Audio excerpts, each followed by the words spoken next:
Bom, então vamos falar agora sobre formulação de agentes de controle biológico. Então, a gente falou da parte de produção massal. Depois que a gente produz, a gente tem que formular o produto. Por que formular? Então, são duas vantagens de eu formular. Um é o maximizar a eficiência. Então, quando eu estou formulando, eu estou pensando em como maximizar a eficiência do micro-organismo. Segundo é melhorar shelf life, né? Então, melhorar vida de prateleira. Aí tem um terceiro que está associado ao primeiro também, que é a melhor distribuição do produto na cauda e na planta. Então, a formulação tem essas várias finalidades, né, para os agentes de controle biológico e é fundamental para o sucesso do produto. Quando a gente pensa em produto, a gente, para chegar à formulação, a gente só vai chegar à formulação quando eu tiver um produto, um micro-organismo que é eficiente. Ele controlou em condições controladas, em caso de vegetação e no campo, né? Então, quando teve essas várias frentes, aí a gente confirma que realmente teve eficiência de controle. A perda de eficiência, né, está associado a baixa estabilidade, condições de armazenamento e de aplicação e concentração inadequada. Ou seja, eu tenho um produto que foi validado, o micro-organismo foi validado, tem eficiência de controle, mas se eu não tenho uma formulação adequada, eu não vou garantir essa eficiência de controle que foi validada lá atrás no campo. Então, a formulação é fundamental para eu garantir estabilidade, né, armazenamento e concentração adequada. Além de manter, eu posso potencializar a ação desse micro-organismo como estratégia de formulação. Isso também é uma pesquisa constante da indústria. Como eu posso melhorar a eficiência de controle com aditivos que possam estimular, por exemplo, o fungo a produzir um metabólito bioativo assim que ele cair na planta. A formulação tem que ser eficaz para garantir todos esses aspectos que a gente discutiu, mas ela tem que ser também econômica e de fácil aplicação, fácil confecção na indústria, fácil implementação na indústria. Então, tem que ter esse equilíbrio o tempo todo, lembra? Né? Então, é um equilíbrio entre a eficiência e o econômico. O econômico não é só para a indústria, mas é para chegar para o produtor com um produto que ele possa fazer o uso, garantir eficiência, mas também ter retorno sobre o investimento. Quando a gente fala de produção massal, né, a gente discutiu, existem as produções artesanais, claro, mas né, a gente discute sobre a produção em fermentadores, aqui é o bioreator que eu falei para vocês, né, autoclavar o meio de cultura. A mesma coisa vai acontecer em relação à formulação, né? Então, a formulação vai depender também de como foi produzido, né, em escala industrial esse produto. Então, se eu tenho uma formulação, uma fermentação líquida, que foi o caso de bacilos, que a gente falou, então tem grande chance, é muito mais fácil eu fazer uma formulação líquida do produto. Se eu tiver uma produção seca, né, então eu tenho uma formulação seca, mas nada impede de eu ter uma produção em meio líquido e ter uma formulação seca, e a gente vai discutir algumas estratégias em relação a isso. O ideal é a gente ter um mínimo de processamento para a gente produzir e a gente fazer a separação. Então, como a gente falou, a gente pode ter um separador de esporos, que é o micro-harvester. Então, no final do processo de produção, esse é um protótipo desse micro-harvester, basicamente é um aspirador de pó, né, que vai produzindo.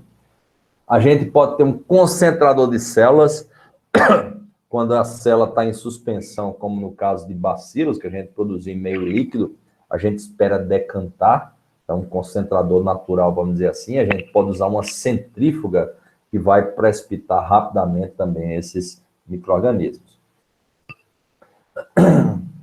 A gente pode usar aditivos, né, que vão manter em suspensão, ao invés de precipitar, eu quero que a bactéria fique distribuída uniformemente no produto, para não ficar aquela, né, concentração lá no fundo. Então, isso aí eu coloco agente suspensor, que a gente chama. Ele vai ficar em suspensão. Só para dar um exemplo, é o que a gente tem no iogurte, né? Então, vocês já viram aqueles iogurte que fica bifásico. Então, as células precipitam e a gente fica com aquela fração soro na superfície. Então, o ideal é a gente colocar um agente suspensor que tenha uma distribuição uniforme. Isso vai garantir a distribuição uniforme também na cauda, quando for fazer a aplicação do produto. A gente tem um spray dryer. A gente pode usar isso aí, é basicamente o que usa para fazer o leite em pó. Você vai aspergir no ambiente de temperatura muito alta, as células vão precipitar, essas células precipitando, eu vou recolher um produto que é uma formulação em pó. Eu tenho que usar um aditivo, que a gente vai discutir, que é um inerte, desculpe, e um aditivo também para proteger as células, que quando secar eu vou ter o ativo nesse inerte. E estufa a vácuo, tá aqui um exemplo, então a gente vai secando essa formulação no ambiente a vácuo. Então isso aí é a base da liofilização, e tem alguns produtos hoje no mercado que são produzidos usando a liofilização. Bom, o desenvolvimento de formulações microbiológicas tem falta muita informação. Tem alguns livros que tem disponíveis falando sobre formulação, mas mesmo assim não entra muito em detalhe. As próprias empresas que produzem, elas guardam isso como segredo, os segredos da Coca-Cola. Então, isso é o grande trunfo das empresas. Os dois grandes trunfos são a produção massal, então, como otimizar o processo, e o outro é em relação à formulação. Cada empresa tenta buscar uma formulação mais original que a outra, e que tenha, claro, um menor custo também. Mas o que é uma formulação? Então, compreende preservar micro-organismos metabólicos para aplicação no controle. Então, o que tem na formulação? A gente tem o ingrediente ativo, lembra, não é só o micro-organismo, a gente tem que ter o máximo de metabólico nessa formulação possível, metabólico com ação bioativa. Quanto mais eu tenho metabólico, mais eu tenho essa ação de choque do produto. Eu tenho que ter um veículo, que basicamente é o inerte, que a gente coloca ou para proteger o micro-organismo, ou para realmente redistribuir ele uniformemente ali no produto. E os aditivos, aí tem várias estratégias de uso de aditivos. Aí tem os aditivos que a gente falou que é agente suspensor, tem os aditivos que é para não desidratar o produto, Então, tem vários surfactantes para redistribuir melhor. Então, para formulação à base de óleo, por exemplo, a gente tem que colocar o surfactante, uma molécula adjuvante que vai quebrar essa emulsão na cauda a ser aplicada. Quais são as funções básicas da formulação? Estabilizar o micro-organismo durante a produção, distribuição e armazenamento. Uma outra função é auxiliar no manuseio do produto. Então, teve um colega que estava me falando de um produto, que eles colocaram carbonato de cálcio no produto. Aí, o que acontecia quando colocou, era um inerte fantástico, à base de uma alga, litotâmio. Então, era assim, preço bom, dava uma estabilidade. Quando encontrava uma cauda ácida, precipitava, entupia bico, não tinha uma distribuição uniforme, ou seja, faltou ter uma visão do todo. Então, a parte de formulação, eu preciso entender o sistema de produção. Preciso entender como vai ser aplicado, quais são os produtos que vão ser compatíveis. Mais uma vez, compatibilidade não é só com ativo, eu tenho que pensar pH da cauda, mais de um produto que é aplicado em conjunto, Então, o que é que vai acontecer ali para eu ter eficiência? Proteger o micro-organismo de fatores ambientais nocivos. Quais são esses ambientais nocivos? Quando eu aplico no filoplano, na superfície de plantas, são os raios ultravioletas. Então, isso aí já compromete o estabelecimento de comunidades microbianas, ou seja, o micro-organismo que eu estou aplicando pode se tornar inviável. Tem algumas formulações que têm aditivos de proteção ultravioleta. A outra estratégia é melhorar a atividade do micro-organismo no local de aplicação. Então, preciso melhorar essa atividade. Como é que eu posso melhorar essa atividade? Colocando algum nutriente seletivo, né? Então, ácidos orgânicos estão sendo muito difundidos hoje. Ácido orgânico melhora o estabelecimento de comunidades microbianas. Exatamente isso, né? Então, esse é um dos aditivos seletivos, ou seja, que melhora o estabelecimento daquele meu micro-organismo aplicado. Isso também é uma pesquisa constante da indústria. Eu preciso conhecer muito bem o meu micro-organismo para saber quais são os requerimentos nutricionais. Pensando em estabilização do micro-organismo, né, quais são os fatores que interferem na estabilização? Condições da produção massal. Como é que foi feita a produção? Se eu produzir o micro-organismo, eu não coloquei aquela condição de estresse que eu falei para vocês, né, no arroz. Eu abro o saquinho, né, para ele expor ao ar, para tornar uma parede celular mais rígida, eu vou ter problema de estabilidade lá na frente. Então, o processo de busca de estabilização já acontece desde o processo de produção massal. Armazenamento da produção massal. Depois que eu produzi, onde que eu acondicionei esse produto? Se eu fiz uma micronização, ou seja, se eu moí o arroz junto com o conídeo e deixei a céu aberto, né, invariavelmente eu vou ter infestação por outros organismos, e a gente falou do exemplo de aspergilos e penicílio, que são fungos que vão crescer mesmo a baixa atividade de água. Qual o pH ótimo para a produção massal e para a formulação? Então, em geral, o pH próximo à neutralidade. Mas com o crescimento microbiano, principalmente bactérias, a tendência é acidificar esse pH.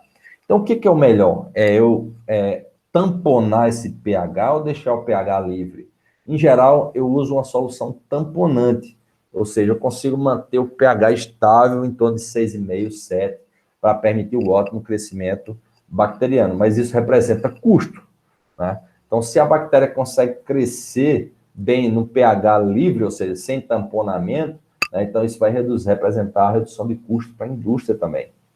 Isso vai impactar depois na formulação, né? Então, se eu tenho um pH ácido ali da cauda, então não faz sentido eu colocar um inerte, que seria um carbonato de cálcio, por exemplo. O processo de formulação, qual vai ser o tipo de secagem, quais são os aditivos. No processo de formulação, eu tenho que ter um ambiente o mais axênico possível.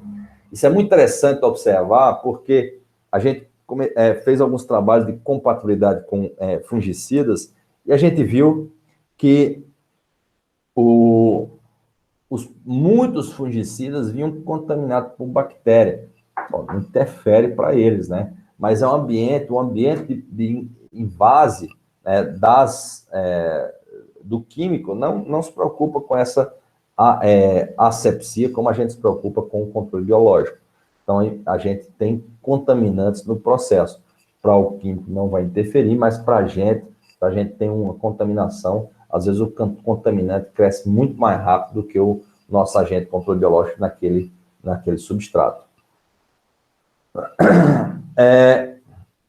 Qual o tipo de micro-organismo? Bactérias ou fungos, né? Então, se eu tenho bactérias, principalmente bacilos, né? Bactérias endosporogênicas, bacilos, penibacilos, né? São bactérias muito mais fáceis de serem formuladas, que têm uma célula, um propágulo mais estável. Os fungos, né? Eles já precisam de um cuidado maior. Tem alguns fungos que formam estruturas de resistência, mesmo assim esses propágulos, as estruturas de resistência não são tão estáveis quanto o endósporo. Então, um exemplo é a Poconia clamidospora, é um fungo para controle de nematóide. Ele forma clamidósporas, estruturas de resistência, então consigo estabilidade melhor da formulação. Então, não é só fungo ou bactéria, mas que fungo e que bactéria. Tricoderma forma clamidóspora também. Aí, Flávio, por que não faz uma formulação baseada em clamidóspora? Porque demora mais tempo, demora quase o dobro do tempo para eu produzir clamidósporos de tricoderma. Ou seja, se eu preciso o dobro do tempo, o produto vai custar, não necessariamente o dobro, mas mais caro do que se eu tiver esse produto sendo produzido em 14 dias, por exemplo. Ok? Qual o tipo de formulação? Se eu quero uma formulação seca ou líquida. Em geral, formulação líquida é mais fácil. Só que formulação líquida representa um custo. Eu vou ter custo no transporte desse líquido, eu vou ter custo no armazenamento desse líquido no barracão. Formulações secas, elas vão baratear nesse sentido. A formulação líquida ela é mais propensa ao ambiente de contaminação, porque eu tenho um substrato, a não ser que seja em óleo, né? Mas que pode proliferar micro-organismos. Formulação seca, né? Com essa baixa atividade de água, eu estou menos propenso à multiplicação de contaminantes. Ou seja, tem vantagem e desvantagem de cada tipo de formulação. Para dissolver, então tem formulações secas, a gente vai discutir a base de, que são WG, pó molhado, em grânulos dispersíveis em água, né? Então, esses grânulos demoram um tempo, eu tenho que fazer uma pré-diluição, é uma formulação seca, eu tenho que fazer uma pré-diluição para conseguir uma distribuição uniforme para colocar depois no tanque. Então, cada etapa que você tem a mais pode representar um custo no sistema de produção, né, e uma insatisfação lá do aplicador. Okay? Então, tem vantagens e desvantagens. Em geral, a seca eu consigo uma estabilidade maior das células, né, do que a líquida. A líquida eu consigo uma dissolução, dissolve melhor ali na cauda, né, tem uma praticidade muito maior. Eu consigo uma concentração maior de metabólitos ali, bioativos, ou seja, tem uma célula, né, do micro-organismo, mais os metabólitos ali associados também.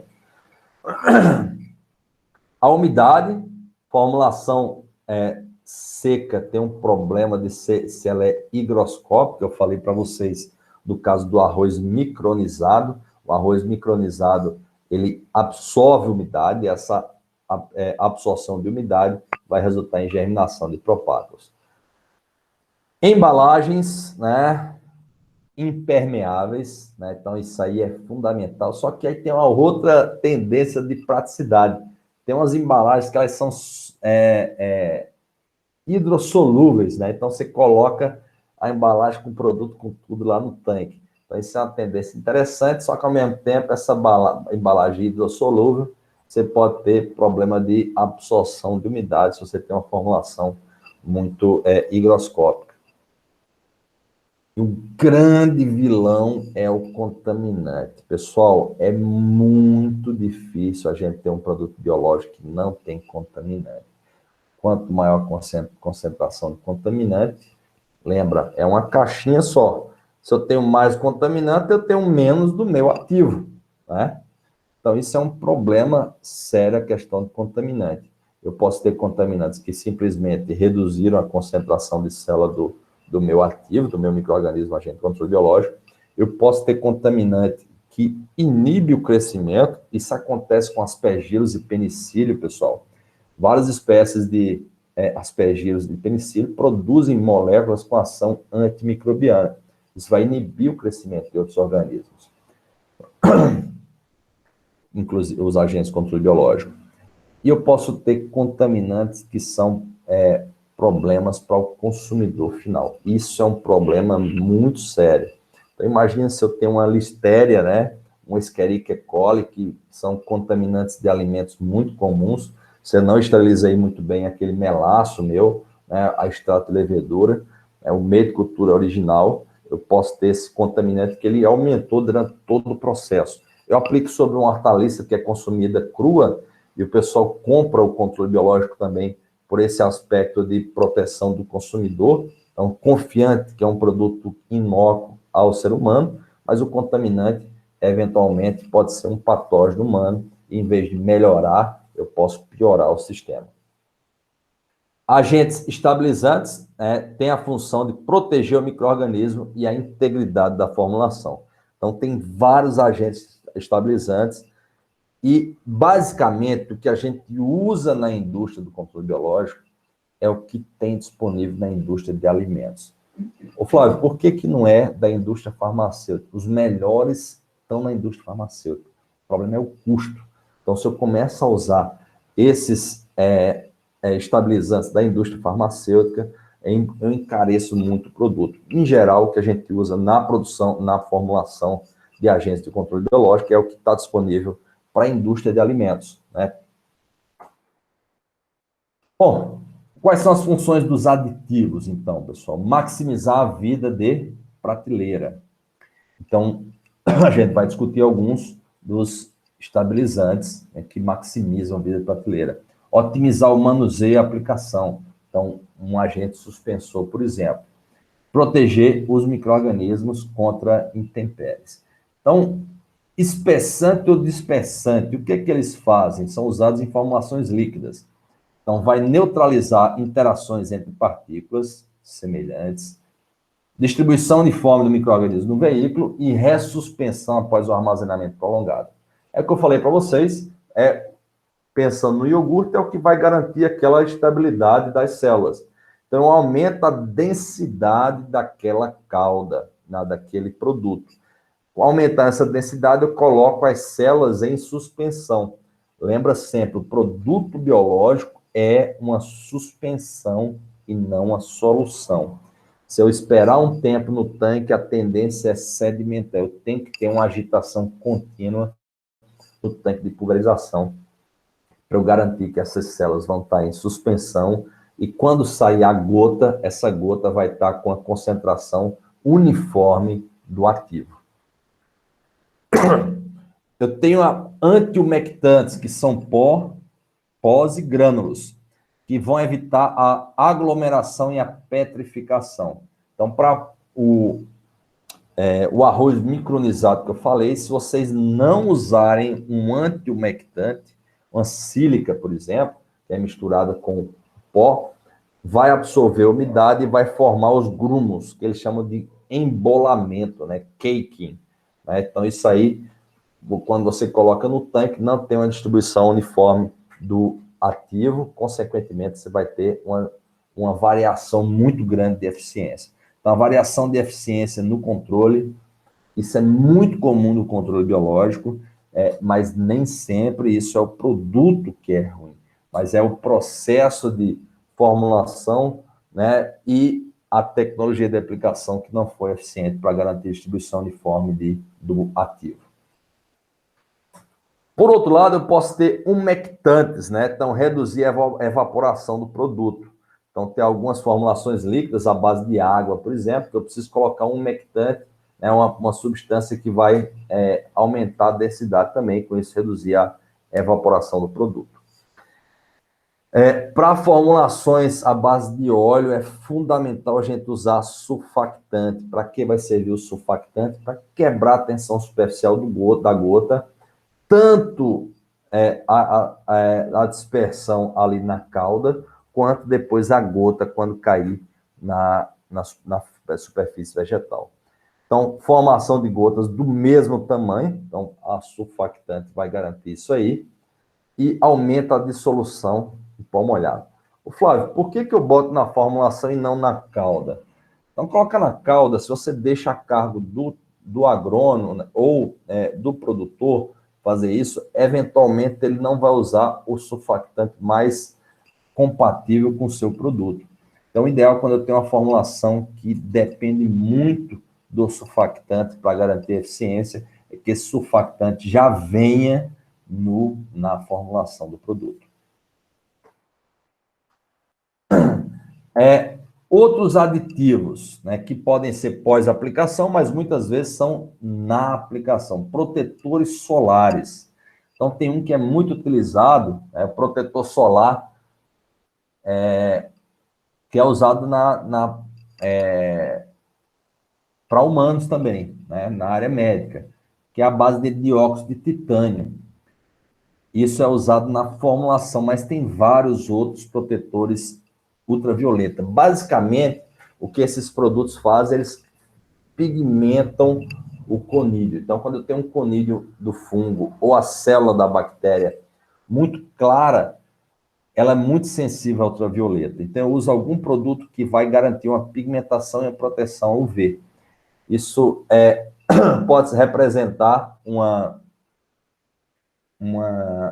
proteção, né, em relação a melhor tolerância ao UV, ou pode refletir. Então, tem muitos protetores UV hoje à base de cálcio, né? Então, o pessoal aplica, fica branquinho o tecido, eles usam para proteção de frutos mesmo, para radiação UV. Então, isso aí também é interessante ser testado para o controle biológico, tem várias indústrias já testando isso aí também. Os umectantes reduz a evaporação do produto e favorece a germinação de esporos, né?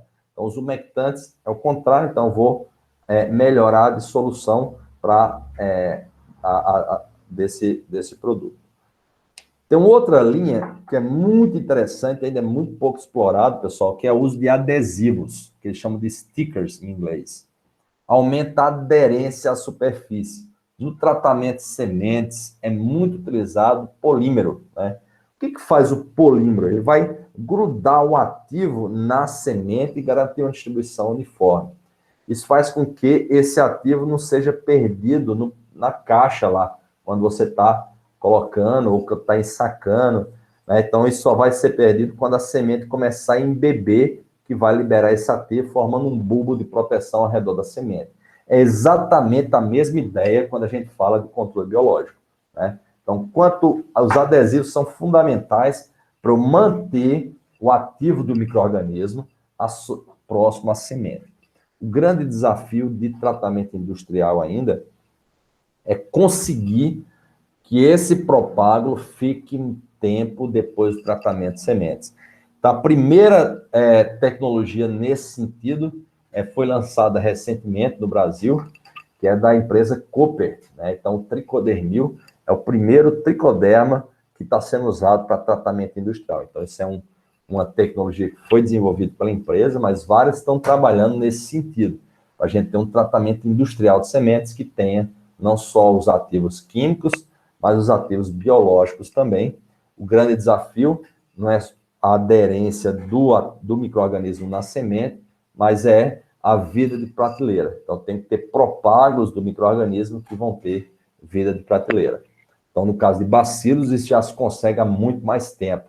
A gente consegue manter aí 30 dias, né, até 60 dias, o endósporo aderido à semente e mantendo viabilidade. Uma outra estratégia é a microencapsulação, né? Então, eu posso envolver a célula do micro-organismo para proteção contra fatores ambientais. Aí tem várias técnicas de microencapsulação que podem ser utilizadas.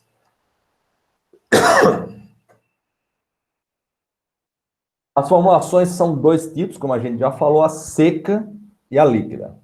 Isso é a mesma distribuição que a gente tem para defensivos químicos, tá, pessoal? Então, o pó seco, né, tá, um exemplo do pó seco é o arroz micronizado que a gente falou.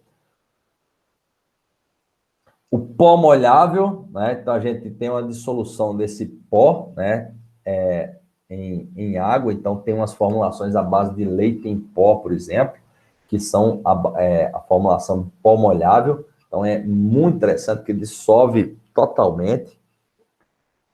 E a gente tem os grânulos dispersíveis em água. A formulação, a base da formulação WG.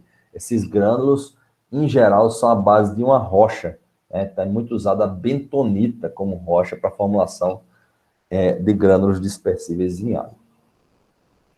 E a gente tem a formulação líquida, que são dois tipos: suspensão concentrada. Lembra do bacilos que a gente falou da produção massal? A gente produz em larga escala, depois a gente só espera sedimentar, sedimentou, recolhe a quantidade de células lá na base, aí se eu tenho uma suspensão concentrada. Eu chego no tanque de pulverização, eu só vou colocar água e diluir esse produto.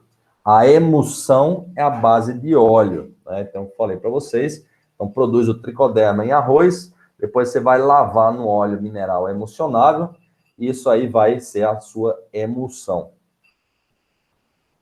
O mesmo micro-organismo, é importante lembrar, pode ser formulado de diferentes formas. Então, a gente tem tricoderma hoje no mercado, à base de pó molhável, à base de pó seco, à base de grânulos dispersíveis em água, à base de emulsão, né?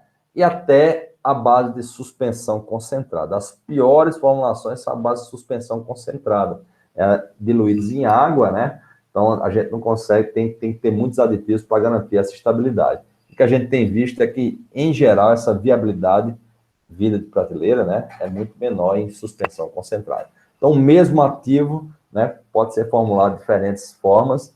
Isso é estratégia da empresa, isso é custo, né? Isso é uma opção por cada uma dessas formulações.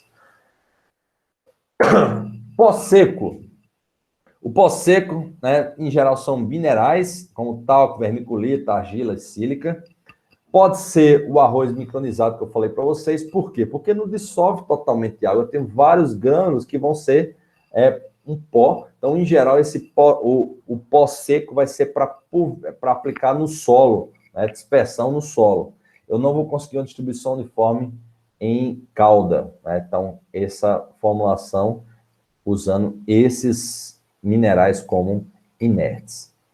As características importantes é o tamanho da partícula, densidade e fluidez.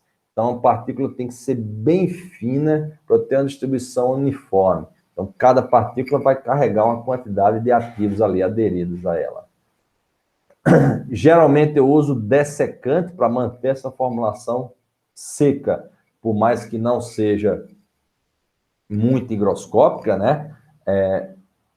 A argila, né, principalmente a argila de alta atividade, vai absorver umidade, né, se tiver contato. Então, pode ter problema.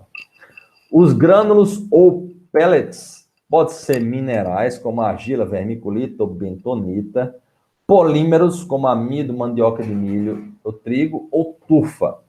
Então, um exemplo de grânulos, né, é uma formulação à base de tufa. Por exemplo, os inoculantes. A gente tem muitos inoculantes formulados em tufa.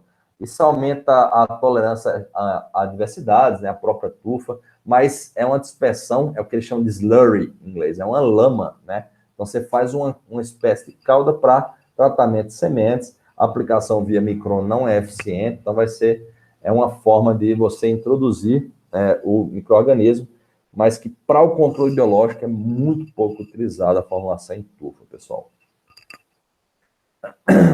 Em minerais, né, então pode ser utilizado principalmente a bentonita, e esses polímeros à base de amido, basicamente faz uma calda concentrada, né, de amido, de milho, né, de mandioca ou trigo, e isso aí vai aglutinar o ativo. Então, você vai ter pequenos pellets. O pessoal faz, muito interessante, mistura isso e faz como um macarrão, né? Então, você passa naquela máquina de macarrão e tem uma guilhotina que vai cortando os pellets, os pedacinhos ali da formulação.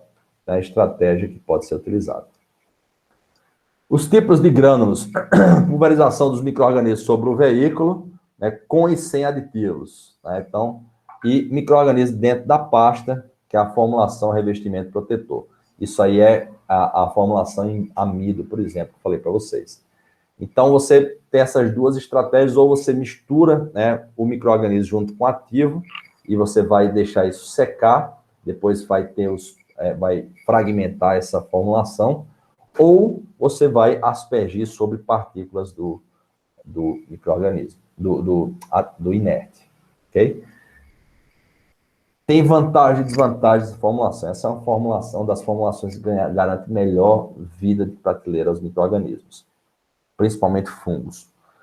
O grande problema é a dissolução dessa formulação. Então, tem que fazer uma pré-diluição, principalmente quando eu falo de grânulos dispersíveis, o exemplo da bentonita, uma pré-diluição em água para depois colocar no tanque.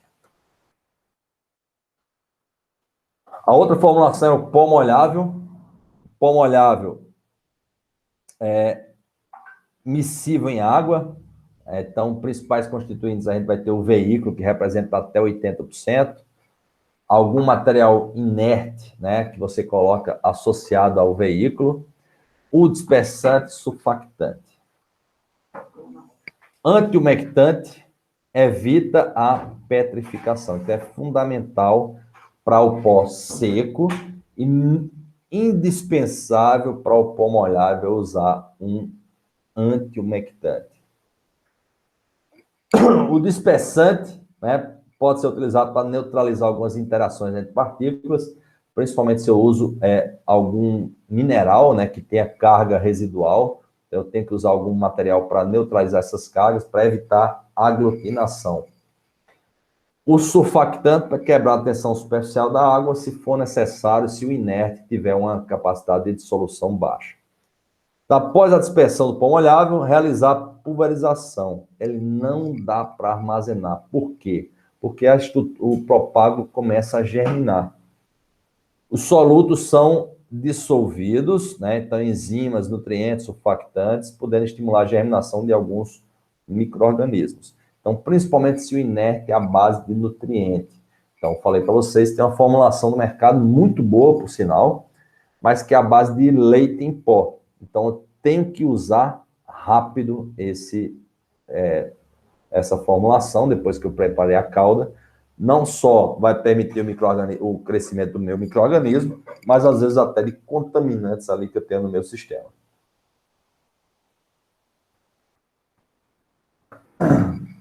Formulação líquida, suspensão concentrada e emulsão.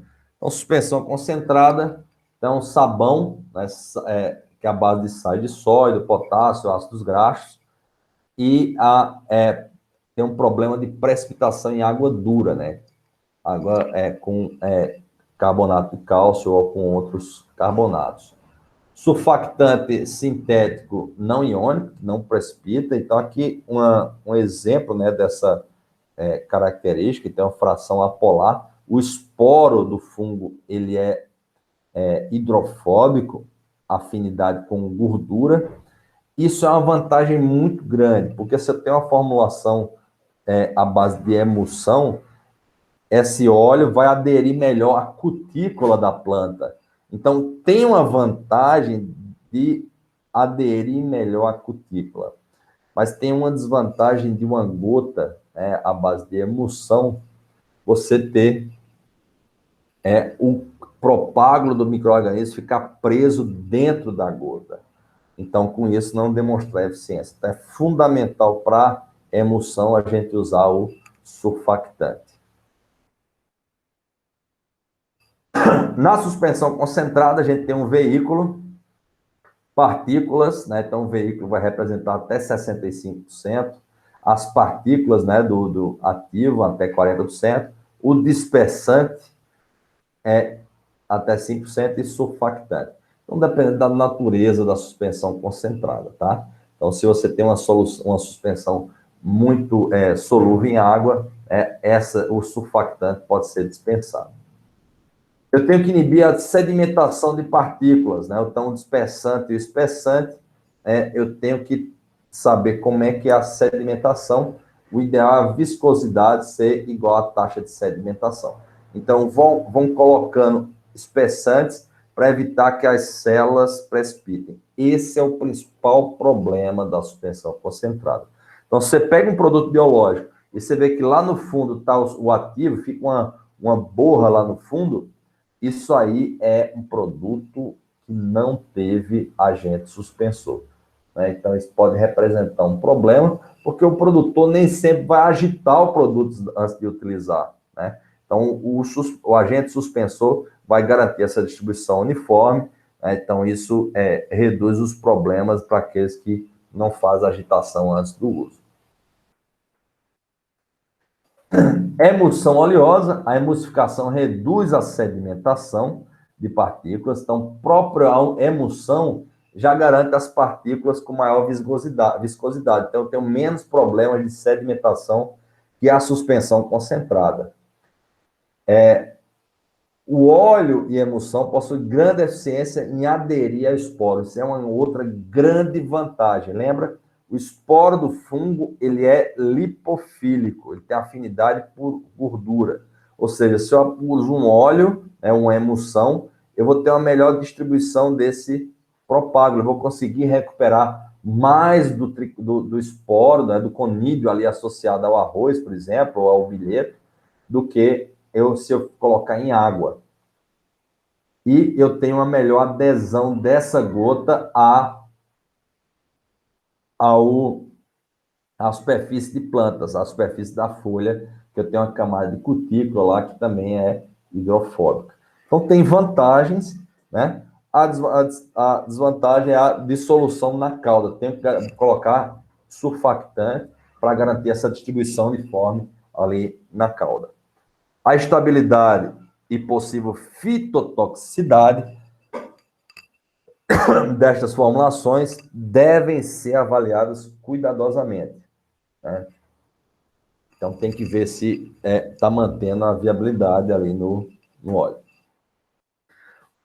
Uma outra estratégia de formulação é microencapsulação. Então, proteção contra fatores ambientais, radiação solar. Em termos de formulação, essa é uma estratégia muito interessante, só que é uma formulação mais cara, pessoal. Os agentes encapsulantes podem ser gelatina, amido, celulose, alginato, né? Diversos polímeros sintéticos e orgânicos. Um que é muito utilizado é a maltodestrina. A maltodestrina você mistura o seu micro-organismo, né? Você produziu a bactéria, por exemplo, em meio líquido, você concentrou essas células, você vai fazer a mistura ali na cauda e com isso você vai ter uma distribuição uniforme. Então, basicamente, aqui a gente...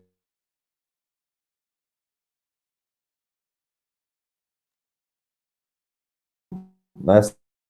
Você mistura ao redor e a gente vai secar.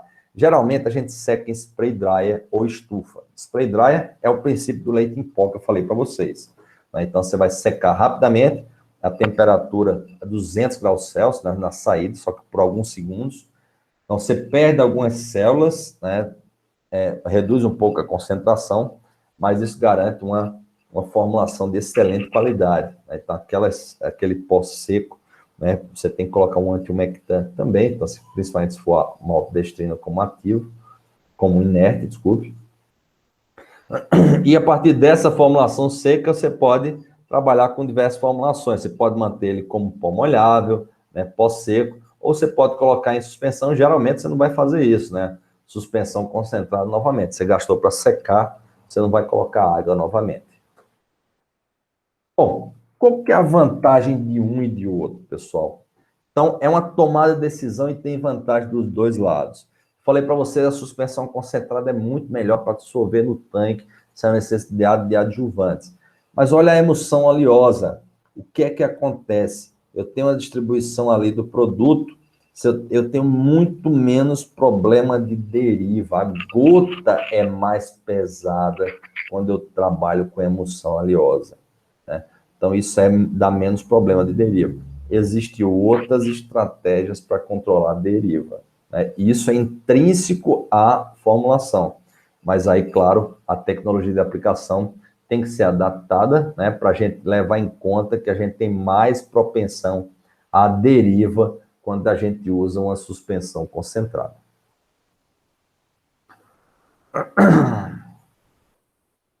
Bom, então qual que é a melhor formulação, né? Cada situação a gente estuda e essa é muita estratégia, né, do que é que a indústria vai querer. Então, um pó seco, olha como é que ele é aplicado, consegue uma distribuição uniforme? Em geral, pó seco é uma formulação que não está sendo muito utilizada hoje, pessoal. Para tratamento de sementes, ainda vai, né, uma formulação pó seco, né, mas grânulos dispersíveis são mais eficientes, né, e nesse caso, para o tratamento de sementes, é fundamental a gente usar um polímero orgânico ou sintético para adesão do propágulo à semente. Ok? A aplicação, né, via avião tem que ter os cuidados. A aplicação do controle biológico via avião, se eu tenho gotas menores que 10 micra, pessoal, tanto eu não tenho uma distribuição uniforme do produto, aliás, às vezes eu tenho uma distribuição uniforme do produto, mas eu tenho muitas gotas ali que vão estar vazias, ou seja, sem o inerte, né, do produto. Então, isso é um ponto que deve ser considerado, né, na distribuição de conídeo. Então, conídeo, né, então, ele é pequeno. Esse tamanho, se você tem uma gota menor do que o tamanho de conídeo, invariavelmente eu vou ter ali gotas que não vão ter o ativo. Aplicação via barra, né? Cuidados com deriva. Eu falei para vocês a questão de compatibilidade com outros produtos. Então, por um lado, esse é interessante porque a gente aplica só o produto biológico, mas aí tem o custo da entrada. O produtor cada vez mais está querendo reduzir o custo com entradas, então vai fazer a mistura de tanque. Tem que olhar as compatibilidades. A gente vai discutir sobre compatibilidade. A aplicação tem que levar em conta também como é o sistema de produção. Pessoal, o tempo todo tem que entender como é o sistema de produção para saber quando e como vou fazer a introdução do agente de controle biológico. Então, por exemplo, para pós-colheita, um local muito interessante é fazer a aplicação aqui na esteira. A gente já teve uma experiência nesse sentido, a gente chegou ao produtor e disse, olha, você está perdendo muito pós-colheita, faz a aplicação ali na esteira.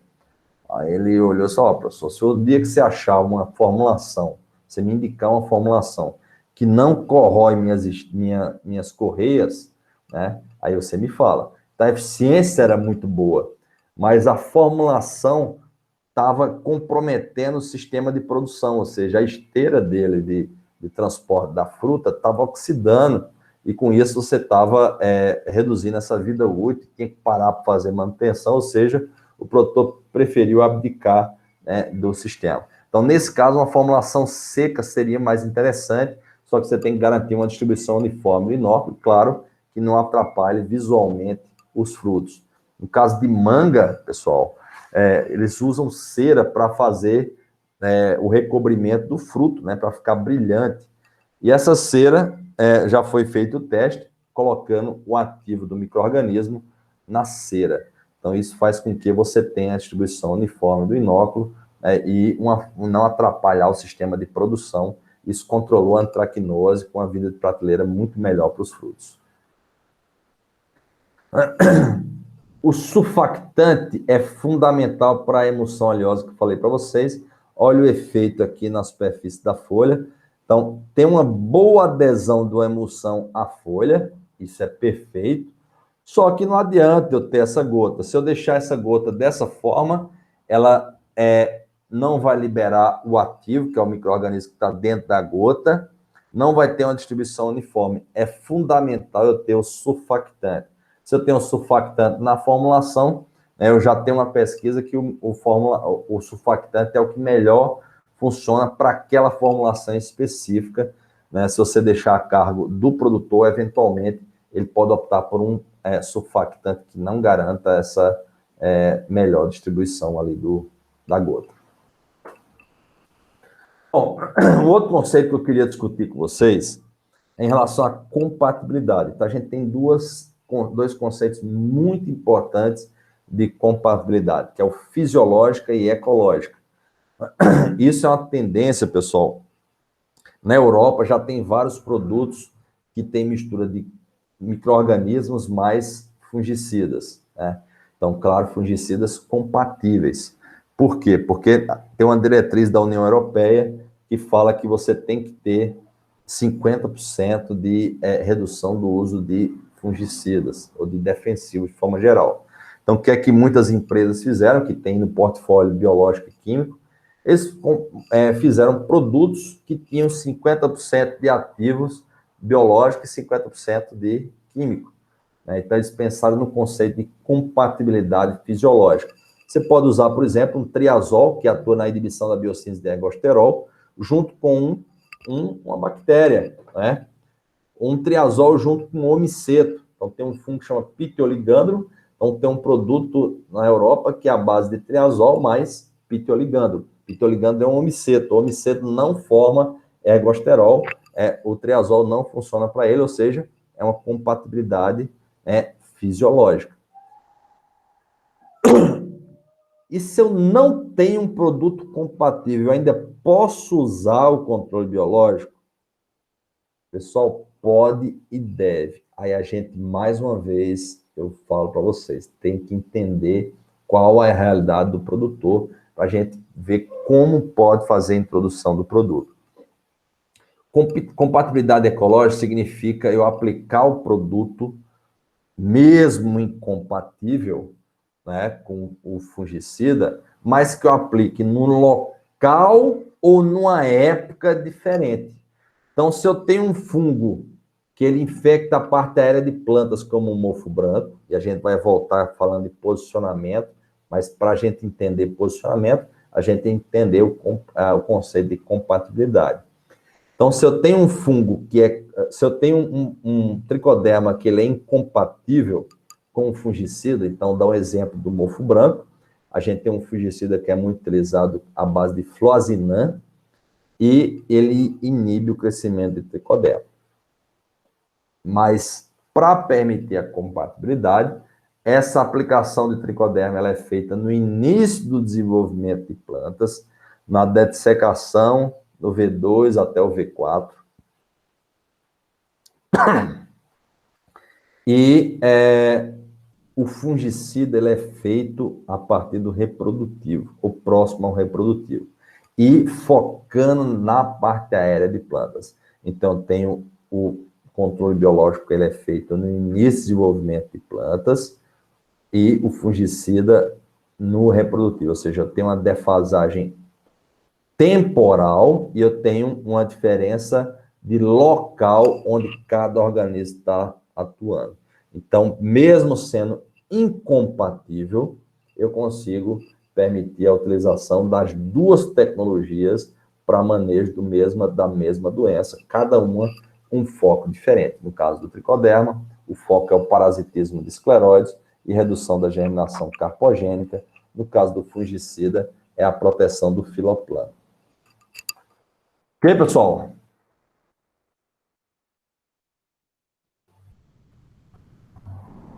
Dúvidas?